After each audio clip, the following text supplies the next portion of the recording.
Hey, what's up, everyone? Welcome to the Vinnie Langdon Show. Dave, it's nice to meet you. How are you? Great to have Megadeth on the Vinnie Langdon Show for the first time. Thank you. And how's the tour going so far? Excellent, yeah, excellent. You know, we're here at the ARCO Arena here today in Sacramento, which is awesome. Been here many times over the years, since as far back as, geez, I guess the late 80s, maybe, something like that, we came through here. So it's one of the newer arenas, nice part of town. Always liked it here in Sacramento. Awesome. So let's start off back in the 80s. You know, you guys started, Dave Mustaine was in a band that everyone probably knows, Metallica. Right. Got out of the band and went to a Hollywood apartment, and he heard, Running with the Devil. And he was like, wow, what the hell's that? Yeah. And all of a sudden looks out the window and sees you playing it. Right. And what happened after that? And then we meet. Yeah, well, I went upstairs, and me and my friend that moved to LA with me, because I just graduated school, high school. I just got out of high school about a week before that.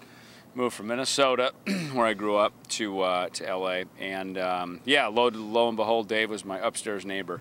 So I went up, knocked on the door, introduced ourselves, and we hung, became friends, and a couple days later Dave started playing some of his songs, and it's funny because some of those songs didn't make it onto Megadeth records until like the second and third album, like a song called Devil's Island, some Peace Cells, and then I think one of the first songs he played was a song called Megadeth, which was later changed to Set the World Afire, because we took the band name, obviously. So, and that didn't make it till the third record. So, and that's it's funny with that, because a lot of the songs that we have, sometimes they steep and stew and take a few seasons to come to be ripened enough to put onto a record. And you think that's good for bands out there that are starting out to always save, archive their music? Yeah, oh, absolutely. Yeah, especially in this day and age when you can, there's so much really affordable recording mechanisms, whether it's little flip cameras, or you can go to Best Buy or Target or something and buy a little, cheap little recordable devices, or you put it on your phone, or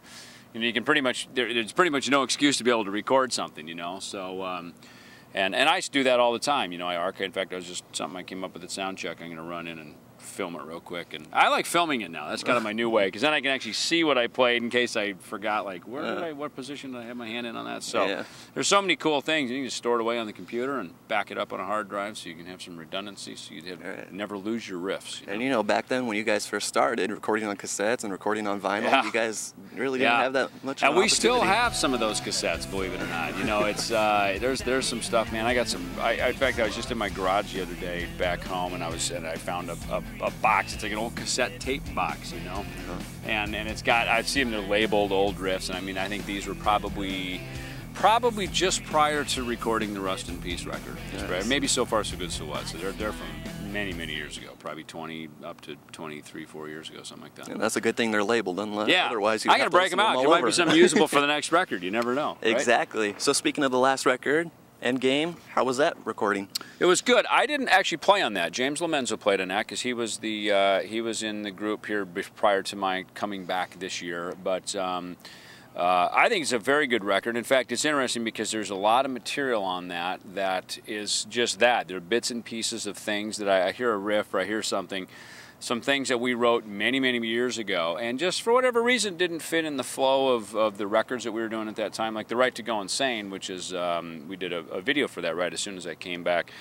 And it's funny because when we wrote it and demoed it, and then James played on the master recording of it, and now I'm in the video. So it's funny how, something goes in that many, changes, but that song's, probably originally started back in the, I'd say probably the late 90s, something like that. So there's another example of something that just took its time, to be cherry-picked from the vine and put onto a record. Good.